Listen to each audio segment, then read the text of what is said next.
My name is Charlotte, and I will be your teacher next year with Alice, who will also be teaching you.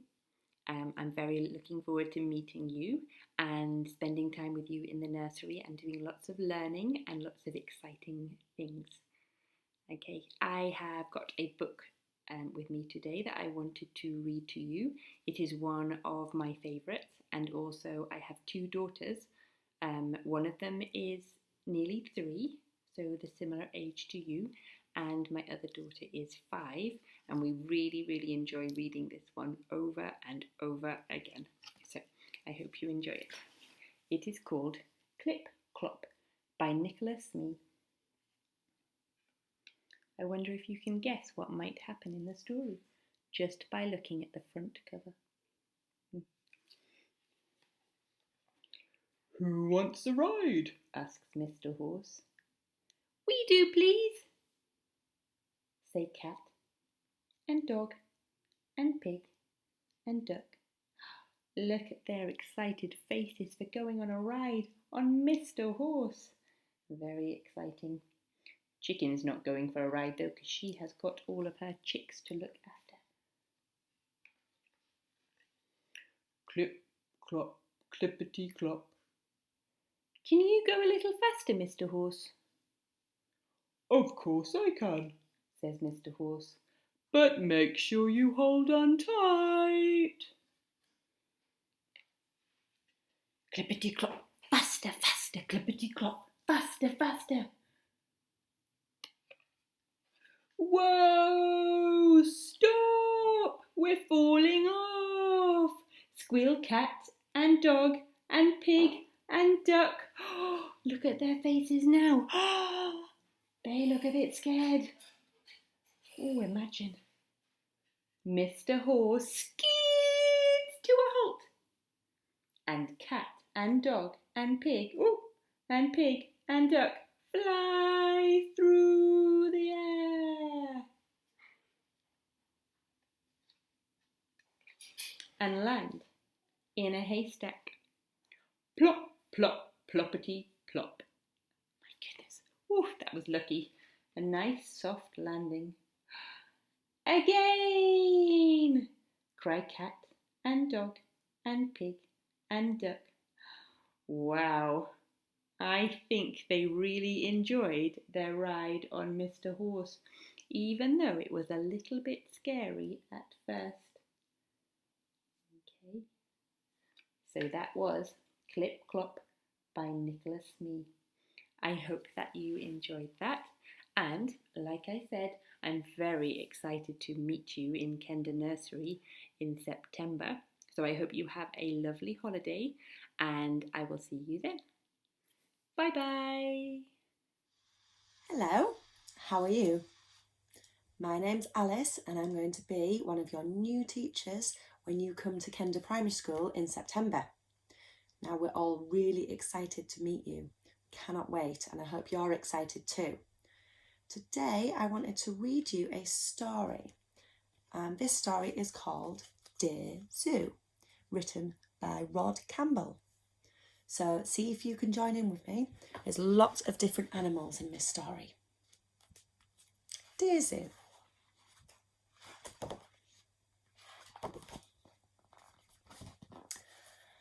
I wrote to the zoo to send me a pet, and they sent me a... Have a little look. What could this be?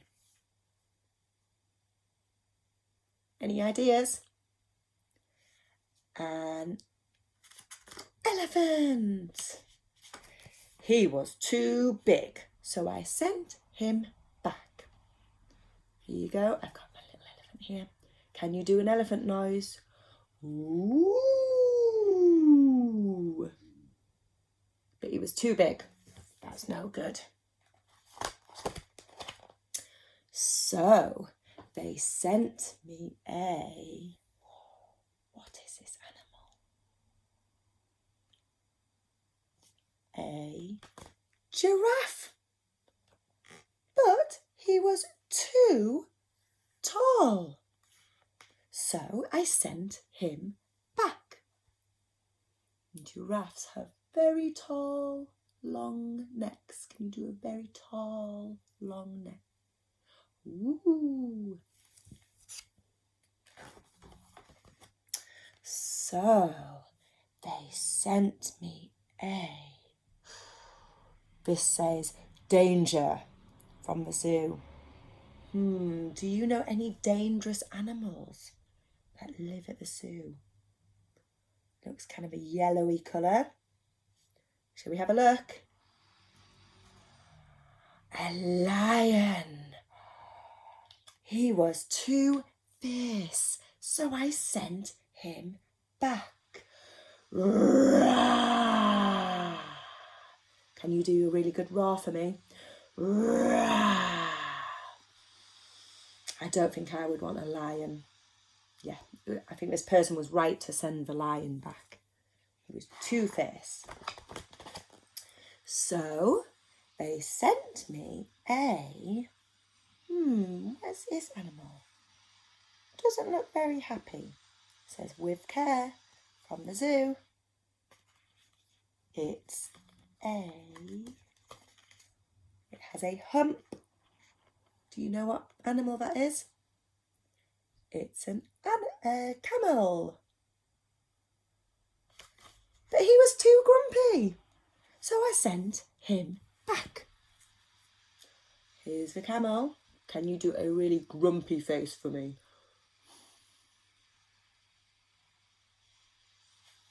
No. Well, I'm not sure the zoo's doing very well at sending this person animals. They're not very good so far, are they? So they sent me a...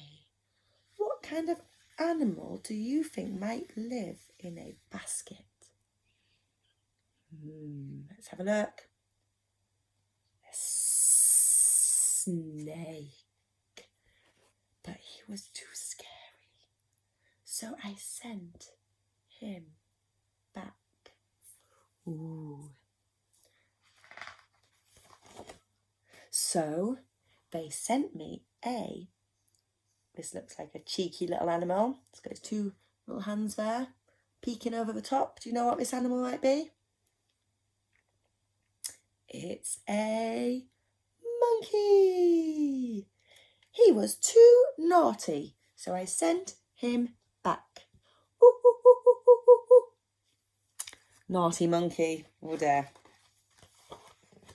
So they sent me a... Now this is quite a small little box, so it must be a small little animal. Let's have a look. A frog.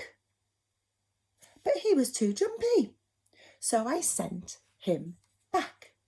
And frogs go ribbit, ribbit, ribbit, ribbit. But he was too jumpy. So they fought very hard. And sent me a... This one says, from all your friends at the zoo. Let's have a look. What do you think it might be? It's a puppy, a dog. He was perfect. I kept him.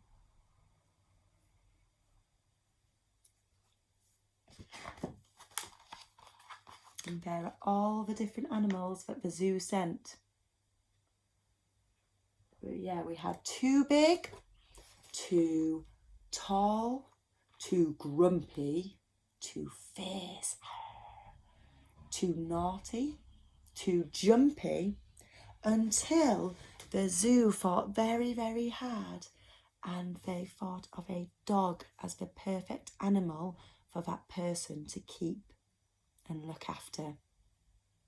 What was your favourite animal in the book? It's really nice to meet you. See you soon. Bye-bye.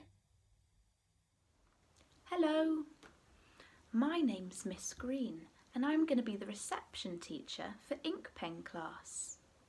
I'm really excited to meet you all. Today we're going to read a story about a dinosaur called Worryosaurus. I wonder if you can guess why this dinosaur is called Worryosaurus. What do you think? Right, shall we start?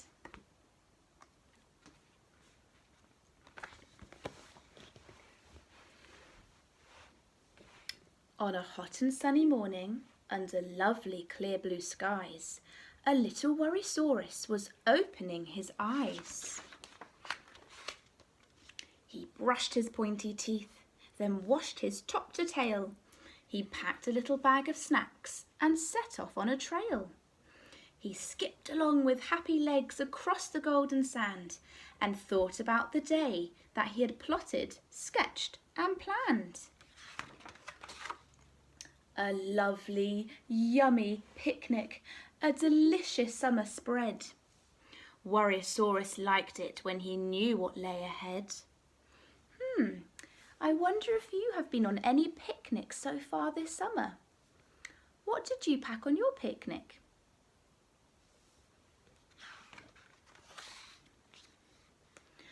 But he hasn't gotten far, you see. It hadn't been that long before his busy head dreamed up some things that might go wrong.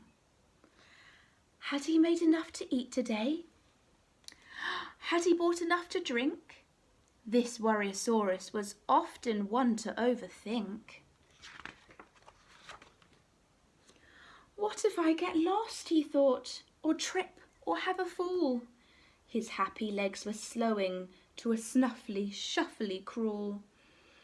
Worryosaurus liked it when he felt he was prepared.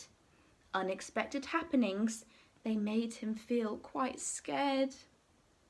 So when... Suddenly, from nowhere, a lizard skittered by, shouting in a squeaky yelp and pointing to the sky. I think a storm is coming. I heard it's on its way. Well, that really put a cloud above Worryosaurus's day. A storm? Said Worryosaurus, when it's so dry and hot and sunny? But the news became a butterfly that fluttered in his tummy. I'm not ready for the rain, he said. I haven't got my wellies. His teeth began to chatter, and his knees they turned to jellies. And all the while the sky was blue. The sun it shone and shone, but now his lovely picnic thoughts were definitely gone. What do you think? Do you think it's going to rain?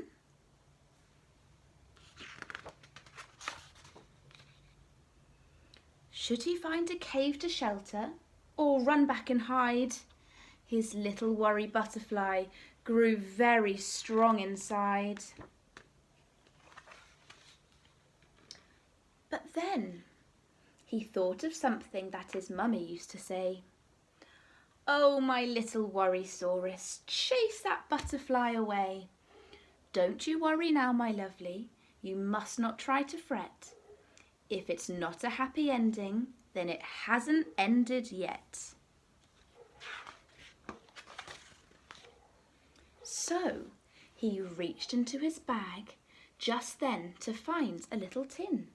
It helped him with his worries. It had happy things in. A special stick, his teddy Ned, a pebble and a letter. And he held them one by one, so everything felt better. I wonder whether you have any happy things that you might like to hold when you feel a little bit worried. Maybe a little Ted or a blanket.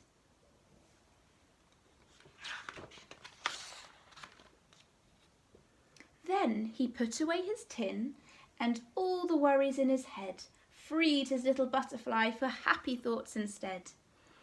I'll stand up tall and I can be strong. I'll chase my fears away. All is good and all is well and everything's okay.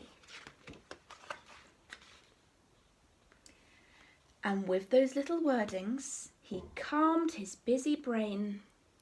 since when the sun is shining, why worry that it will rain?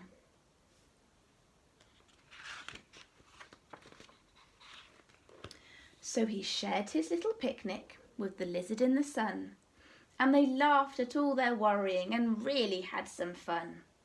Since when you're in the moment, there's no need to run or hide. And then the only butterflies will be the ones outside. Wow, I love all these colourful butterflies. And how do you think Warriosaurus is feeling here? Do we think he's still worried still? I think he looks really happy, like he had a fantastic day.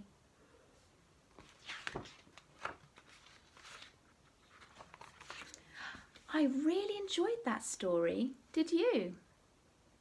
And I'm really looking forward to seeing you in September and reading lots more stories together. I hope you have a lovely day, and I'm sure I'll see you very soon. Bye. Hello, my name's Miss Smith and I'll be the class teacher for reception class. There's lots of exciting things for you to do when you start in reception, and we're really excited for you to come and explore all these new things. Over the summer holidays, there's lots of things that you can be doing to get ready for school. So we've sent some of these things to your adults. So you can look at pictures of me, my name's Miss Smith, and Miss Green, who will be the teacher in ink pen class next door. And then there's lots of fun playthings you can do as well to get ready. We're very excited to see you.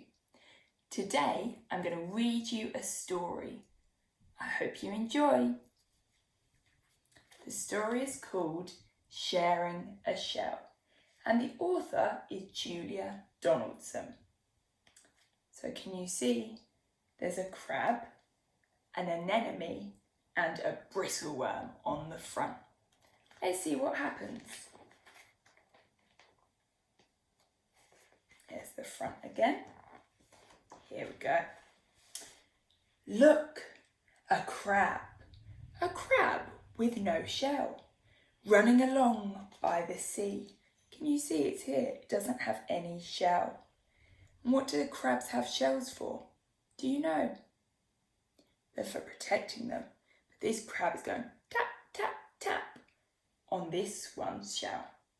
You can't come in. You can't share a shell with me. Or me. Or me. Or me. Oh. This crab has no shell and it would like to share. But none of these crabs or animals are being kind, so none of them will share. Look, a gull with a wide open beak. Run for your life, crab, hide. At last, in a pool, an empty shell. Quick, crab, scuttle inside. Can you see now? The crab has scuttled inside a shell. One crab, safe in his shell, under the summer sun, roaming all over the rock pool in his wonderful home for one. And here's the crab, and it's got its shell now, and it's in the rock pool. Look, a blob, a bright purple blob. Who can this blob thing be? Go away, blob, whoever you are. You can't share a shell with me. Oh, the crab wanted to share shells with other animals and they said no. Do you think that's kind of the crab to say no to the anemone? Don't think so. I'm an anemone, not a blob. Please let me share your shell. Give me a ride to look for some food and perhaps I can help you as well. So the crab and the anemone will help each other. Look, a fish with jaws open wide. Fresh crab for dinner, here goes. Out shoots a tentacle, quick as a flash, stinging the fish on the nose. So the anemone saved the crab. Two friends sharing a shell under a sky of blue, roaming all over the rock pool in their wonderful home for two. So before it was a wonderful home for one, and now it's a wonderful home for two. Can you see there they are, going around the rock pool together? Look, a brush string trying to get in, wiggling and making a fuss. Go away, brush, whoever you are. You can't share a shell with us. I'm not a brush, I'm a bristleworm. Please let me in. Don't be mean. I love doing housework. I'll suck up the scraps and keep the shell lovely and clean. Oh, have a look at their faces. How do you think they're feeling now? I think they're feeling quite happy because they're sharing, all three of them sharing together. Three friends sharing a shell down by the sparkling sea, rollicking all round the rock pool in their wonderful home for three. But look how they've grown. The shell is too small. You're getting too heavy, says Crab. I'm fed up with being your taxi. It's time you found a new cab. Oh dear, look at their faces now. Do you think they're feeling happy anymore? Think they're maybe sad and maybe quite angry. Really, says Blob, how ungrateful. Here I am slaving away, scaring off all the fierce fishes. If that's how you feel, I won't stay. So the anemone, the Blob, is going to leave. Peace, cries Brush, but nobody hears. The other two creatures split up. Blob finds an empty ice cream tub. Crab finds a nice paper cup. So can you see, here's the Blob, the anemone, on its ice cream tub. And here is the crab with its new paper cup. Crab in the cup, Blob on the tub. Each one pretends to be glad. Brush, doing both lots of housework, knows that they're lonely and sad. Look, a storm, a terrible storm, crashing and flashing all night. Two homes smashed on the rocks. What a terrible sight. Here they are. You see their new homes are ruined. What do you think they might do next? They've got a big problem that they need to solve. Let's see. But look, a shell, a beautiful shell. Crab and anemone stare, too shy to speak to each other, too proud to say, shall we share? Listen, a voice, and out pokes a head from the whelk shell washed up by the foam. It's ready, I've done all the housework. Climb on and come in, welcome home. So the brush has made the shell perfect for all of them to share again. How many friends are sharing the shell now? There's 1, 2, 3. 3 friends sharing a shell, happy as housemates can be, rocketing all around the rock pool in their wonderful home for 3. And here they are at night, having a sleep in their little shell. So at some points of that story, they were feeling quite sad and a bit angry. But by the end, how did they feel? They were feeling good and happy. So what that story was telling us is that we need to look after each other and we need to share. And if we do that, we will all feel happy and good. So maybe that's something you can be doing over the summer holidays with your parents or your family, your sisters, brothers, cousins. you can be practicing your sharing like they do in Sharing a Shell. And then when you all get to Share It class in September, we can all do lovely sharing and we'll be just as happy as the crab, the anemone and the bristleworm. I hope you have a lovely summer holiday and get to do lots of exciting things, and I'll see you in September. Goodbye everyone.